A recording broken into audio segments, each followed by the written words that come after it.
Joined now by Peter MacKay, of course, former Minister of Defense and Foreign Affairs in the cabinet of Stephen Harper. Peter, thanks so much.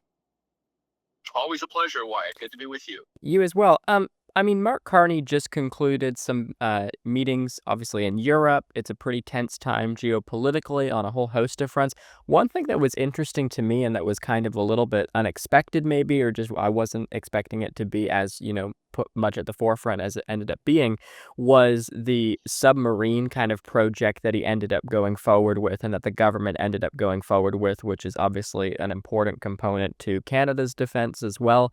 The prime minister, when he was in Europe, toured one of the German facilities there, one of the shipyards. That was on Tuesday.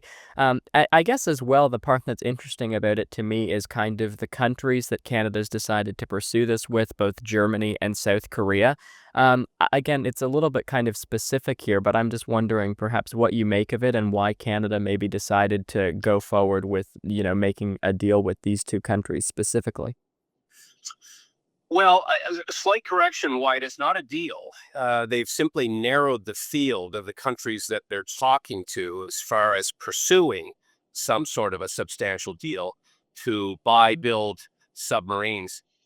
The devil is always in the detail, as you know, around procurement, and how much of the material will actually come from or be manufactured in Canada will be a major part of it. So South Korea and Germany clearly are good partners. They make submarines. They make good ships. The Germans, in particular, are known for their steel. The Koreans more for technology. So viable partners. But we're a long way, in my opinion, from an actual deal. And much like in the broader context, getting to 2% by next year is going to be challenging enough. I heard the prime minister several times over his tour through Poland, Germany, Latvia, and a stop in Ukraine talk about quadrupling defense. That is a massive, massive, eye-watering amount of money. Hundreds of billions of dollars over a period of time. And don't get me wrong, I want that to happen. But the big question is, how do we pay for it? Is it cuts to government? Is it going to come from increased spending, which should be borrowed money? Or is it somehow a tax increase? None of those seem viable when we're talking about that kind of increase over a relatively short period of time. And I guess just to follow up on that, Donald Trump, the US president, has been pretty kind of consistent in wanting Canada to step up, as he describes it, and not just Canada, but other countries as well, to meet their NATO spending commitments. I guess I'm just wondering, like, it seems to be a pretty tense time geopolitically, whether it be Ukraine, whether it be Israel, and kind of the overall state of democracy in whether it be the Middle East or again, whether it be between Russia and Ukraine seems to be under threat right now. What kind of a role do you kind of think Canada plays? And do you think Mark Carney going to Europe, he visited Ukraine, for example, are these types of visits mostly kind of the symbolic photo ops, or are they actually, do they make any kind of progress in trying to actually achieve something? Well, I think a little from column A, a little from column B. Um, let's not forget that Prime Minister Carney was not invited to the White House when President Zelensky was there with G7 and NATO countries.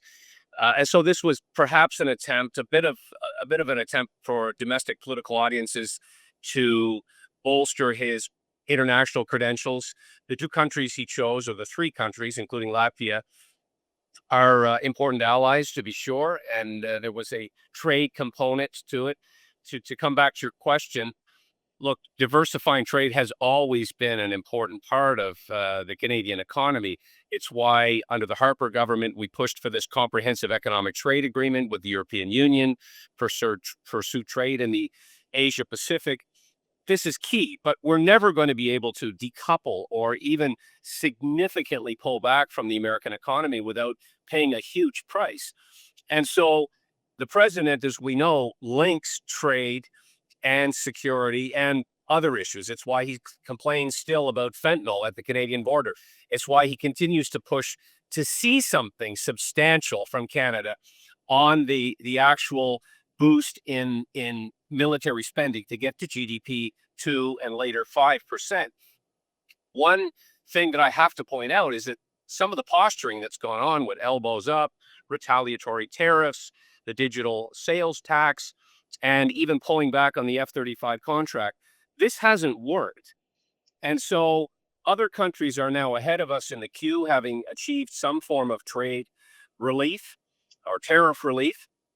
Canada is still struggling to get back to even ground, to have the USMCA or the Canada Free Trade Agreement fully intact. We're not there yet, and so I personally think we should not only fulfill our F-35 contract, we should talk about increasing it if we want to get to a higher GDP spending on defense. All that we're doing is good, giving more money to the military for their salaries and pensions, spending more on equipment at home and upgrading the where they live and where they work and train on bases.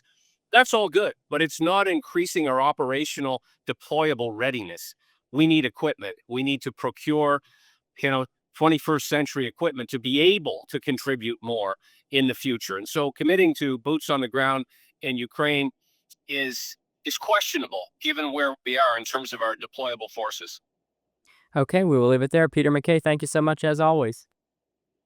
All right, Wyatt, good to speak to you. Bye bye now.